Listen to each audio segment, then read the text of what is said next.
안녕하세요. 김혜님 법무사입니다. 오늘은 근로소득자의 소득 산정 방법에 대해서 말씀을 드리도록 하겠습니다.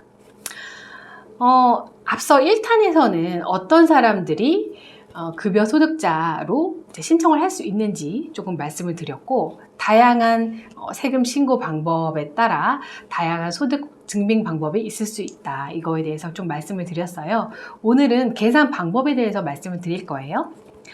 일단요, 기본적으로는 통장에 들어온 실수령액이 가장 중요합니다. 실수령액. 통장에 실제로 얼마 찍히는지 통장 사본을 요청을 하세요. 법원에서. 그래서 실수령액을 확인을 할 거고요. 두 번째는 회사 발급의 급여 명세서. 급여 명세서에는 세금 떼고 본인이 실제로 얼마를 지급받는지, 얼마를 지급했는지 그 부분이 나와 있거든요. 그렇기 때문에 실수령액이 100만 원인데 급여 명세서에는 100만 원으로 나와 있는지 이것도 확인해야겠죠. 그래서 세트로 확인을 하게 됩니다. 그리고 근로소득 원천징수 영수증. 대부분의 일반적인 직장인 같은 경우에는요, 근로소득 원천징수 영수증이 굉장히 중요해요. 이 근로소득 원천징수 영수증을 보고 소득을 계산하는 방법을 알려드릴 건데요.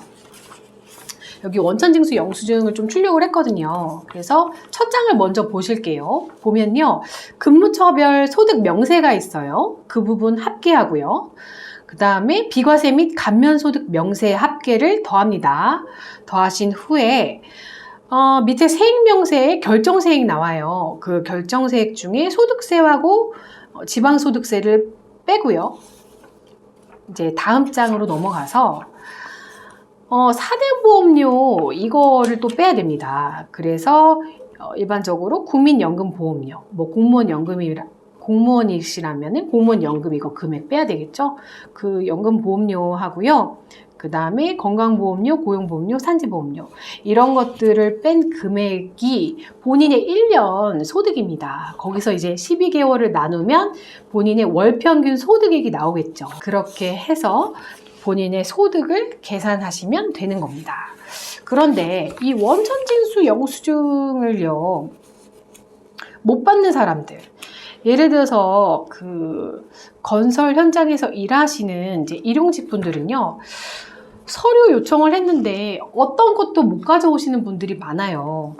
이분들은요, 통장에 찍힌 그 급여로 이제 확인을 해서 이제 1년치를 보고 12개월 나누기 이렇게 해서 이제 확인을 합니다. 만약에 1년 동안 일을 안 했다 그러면 일한 개월수만큼 나눠서 월 평균을 내는 거죠. 그런 식으로 하고요. 프리랜서들 같은 경우에도 이제 고용주가 이제 원천징수를 하니까 사업소득 원천징수 영수증이 있을 거예요. 근데 이분들 같은 경우에 종합소득세 신고 의무자이시기는 한데 하는 경우도 있고 안 하시는 경우들도 있어서 일단은 법원에서 이분들한테는 이제 사업소득 원천징수하고요, 소득금액 증명원을 요청을 할 거예요. 그래서 이 두 가지 서류가 기본적으로 중요하고, 이 프리랜서들 같은 경우에는 3.3% 떼고 이제 받으시니까 거기서 이제 나누기 12개월 하면은 이제 본인의 월평균 이제 소득이 나오게 되는 거죠. 이렇게 해서 본인의 소득을 어떻게 산정할 수 있는지 계산법을 좀 알려드렸고요. 만약에 본인이 따로 소득 증빙할 서류가 아무것도 없어요. 통장으로 돈을 받지 않는 경우도 있잖아요. 그런 분들은 현금을 받았다는 게 소명이 불가능하니까 사업주한테서 그 사실 확인서, 본인이 급여를 얼마 지급받았다는 그런 사실 확인서를 받아 오셔야 됩니다. 그렇게 해서 소득 증빙을 해야만 소득으로 인정을 받을 수가 있어요.